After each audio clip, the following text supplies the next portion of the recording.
எப்படி சார் தமிழக அரசியல் இப்ப எப்படி இருக்கிறதா நீங்க பார்க்குறீங்க? திமுக அரசுக்கு வந்து ரொம்ப சௌரியமாகவும் சாதகமாகவும் இருக்கு. இருக்கு. பாக்கி பேர் எல்லாரும் ஒரு வயித்துல நெருப்ப கட்டிட்டு இருக்காங்க.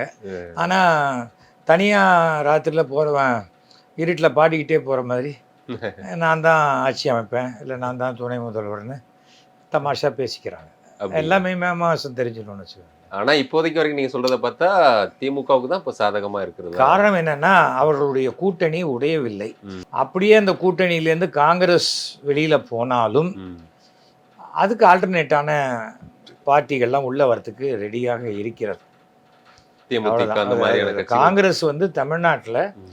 பிஜேபியோட கொஞ்சம் அதிகமாக இருக்கிற கட்சியை தவிர, ம். நான் 58ல் ஆண்டேன், அதே நான் 43ல் எங்கள் தாத்தாவுடைய கொள்ளு தாத்தா தான், அதெல்லாம் இப்போ செல்லவே செல்லாது.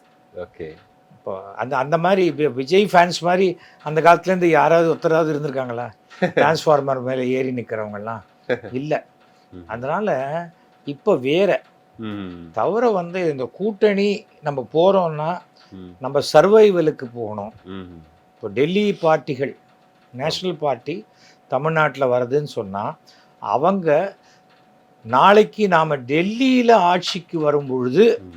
நமக்கு பெரிய இது இருக்கணும் அப்படிங்கிற Benefit அதனால. ஒரு மைலேஜ் ரேதர் எம்பிஸ் அதிகமாக இருக்கணுங்கிறது தானே கணக்கே தவிர வெரி ஃபியூ பீப்புள் தான் எல்லா மாநிலத்திலையும் நம்மளே ஆளணுங்கிறதெல்லாம் ஆசை தான் பட முடியும்.